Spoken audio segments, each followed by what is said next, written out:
그런데 잠깐! 중력이 곧 만유인력, 만유인력이 곧 중력일까요? 결론부터 말하면 아니다, 입니다. 원심력을 이해하기 위해서는 구심력과 관성력을 알아야 합니다.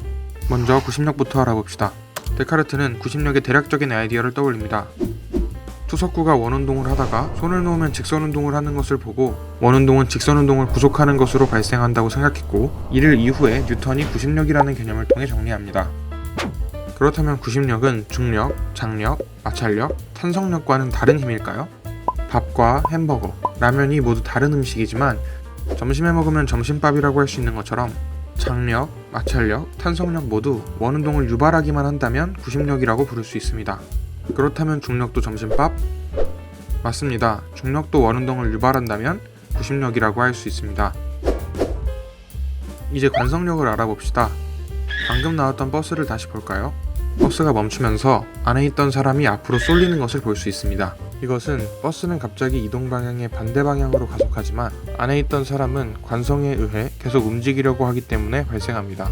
하지만 버스 안에서 보면 어떨까요? 버스 안에 있는 사람은 본인이 정지에 있다고 생각하기 때문에 이전처럼 해석하지 못합니다. 대신에 앞으로 쏠리는 것은 버스 앞쪽에 어떠한 힘이 존재하기 때문이라고 생각할 수 있겠죠? 바로 이 힘을 관성력이라고 합니다. 다시 말해 가속하고 있는 공간 내부에서 가속으로 인해 느끼는 가상의 힘인 것이죠. 우리가 하늘을 보면 달이나 해가 움직이는 것처럼 보이지 않나요? 이것은 가속하는 공간의 사람은 본인이 정지해 있다고 느끼기 때문이고 천동설이 등장한 배경이기도 합니다. 이 그림을 지구 밖에서 본 모습으로 바꾸면 이런 식의 지동설이 되는 것입니다.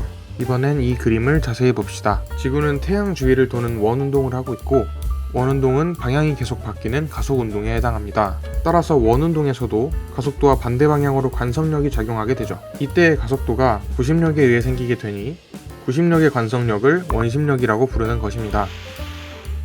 앞에서 소개한 여러가지 힘을 통해 자전하는 지구 위에 있는 우리에게 어떤 힘이 작용하는지 이해할 수 있습니다. 먼저 지구 위에 있는 우리가 받는 대표적인 힘에는 중력이 있죠. 중력은 매우 큰 질량을 가진 지구가 우리를 잡아당기기 때문에 생겨나는 힘인데요.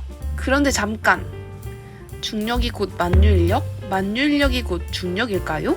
결론부터 말하면 아니다, 입니다. 만유인력과 중력이 정확히 무엇인지는 지구 위에 있는 설랑이를 자세히 들여다보면서 차차 살펴봅시다. 먼저 지구 위에 가만히 정지해 있는 설랑이를 떠올려 봅시다.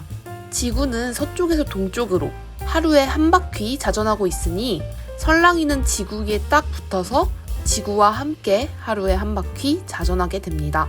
설랑이가 어떻게 운동하는지를 좀 더 쉽게 이해하기 위해서 북극 위에서 내려다 볼까요? 설랑이는 반지름이 R인 원궤도를 일정한 속력으로 운동하고 있겠죠? 그런데 설랑이 입장에서는 자신은 정지해 있기 때문에 자기 자신에게 작용하고 있는 힘의 총합은 0이어야 합니다. 따라서 중심 방향으로 구심력이 원 바깥 방향으로 원심력이 작용해 힘의 평형을 이루고 있는 것처럼 보입니다. 그렇다면 이때 구심력의 역할을 하는, 즉 원운동을 일으키는 힘은 무엇일까요?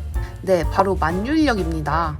그렇다면 만유인력은 무엇일까요? 뉴턴은 질량을 가진 두 물체 사이에는 서로를 끌어당기는 힘이 작용하는 것을 발견했는데요. 이때 이 끌어당기는 힘이 바로 만유인력에 해당합니다.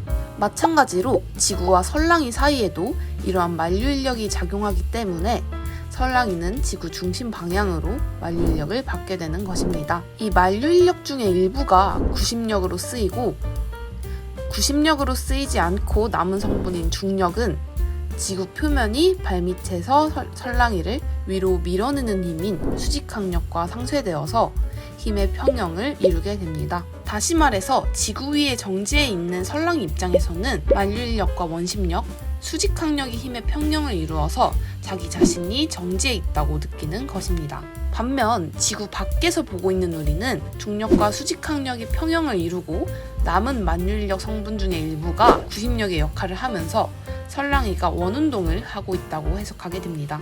지금까지는 지구 위에 정지해 있는 경우를 살펴보았는데요. 그런데 만약 설랑이가 지구 위에 가만히 붙어 있는 게 아니고 운동하기 시작한다면 어떻게 될까요? 과연 정지해 있을 때와 똑같은 힘들이 작용할까요? 이 경우 정지해 있을 때와는 다르게 전향력, 또는 코리올리 힘이라는 추가적인 힘이 작용하게 됩니다. 전향력 역시 원심력과 마찬가지로 지구 위에 있는 관측자에게만 느껴지는 가상의 힘입니다. 전향력을 이해하기 위해서 먼저 설랑이가 지구 자전과 같은 방향인 서에서 동으로 달리고 있다고 해봅시다.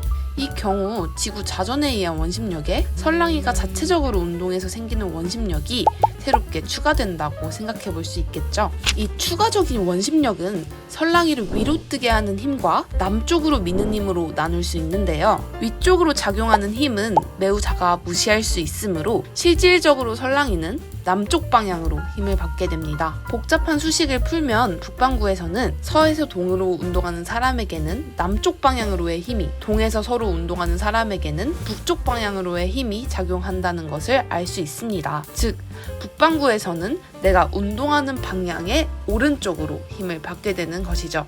이번에는 동서 방향이 아닌 남북 방향으로 운동하는 경우를 살펴봅시다. 남쪽으로 달리고 있는 설랑이는 동서방향으로는 아무런 힘을 받고 있지 않기 때문에 각운동량이 보존되어야 합니다. 그런데 남쪽으로 이동하면서 회전 반지름이 커지기 때문에 각운동량을 보존하기 위해서는 각속도가 느려져야 하는 것이죠. 즉, 설랑이는 지구에 의한 자전 속도보다 더 느린 속도로 돌아야 하기 때문에 동에서 서쪽으로 전향력을 받게 됩니다. 복잡한 수식을 풀면 북반구에서는 북에서 남으로 운동하는 사람에게는 서쪽 방향으로의 힘이, 남에서 북으로 운동하는 사람에게는 동쪽 방향으로의 힘이 작용한다는 것을 알 수 있습니다. 남북 방향으로 운동하는 경우에도 북반구에서는 내가 운동하는 방향의 오른쪽으로 힘을 받게 되는 것이죠. 정리하면 회전하는 지구 위 북반구에서는 운동하는 물체에는 운동하는 방향의 오른쪽으로 전향력이 작용한다는 것입니다.